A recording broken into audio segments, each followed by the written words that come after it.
Birinci günün imsak vaxtı üçün duasını təqdim edirik.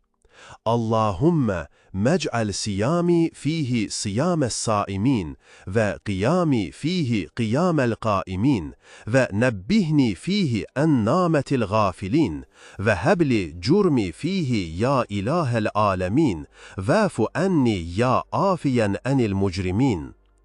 Tərcüməsi: Allahım, mənim bu aydakı orucumu həqiqi oruç tutanların oruclarından et. Mənim bu aydakı gecə oyaqlıqlarımı, yaxud namazlarımı həqiqi oyaqların oyaqlıqlarından, yaxud həqiqi namaz qılanların namazlarından et. Məni bu ayda qafillərin yuxusundan oyat. Bu ayda günahımı bağışla, ey aləmdəkilərin məbudu. Məni bu ayda əff et, ey günahkarları əff edən. İftar duası: Allahümme leke sumtu ve ala rizqike eftertu ve aleyke tevekkeltu. Bismillahirrahmanirrahim. Ya vasi'al mağfireti iğfirli. Tərcüməsi: İlahi, səndən ötürü oruç tuttum, sənin verdiyin ruzi ilə iftar açdım və sənə təvəkkül etdim.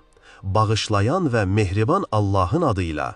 Ey hüdudsuz bağışlama sahibi, mənim günahlarımı bağışla. Allah orucunuzu qəbul etsin.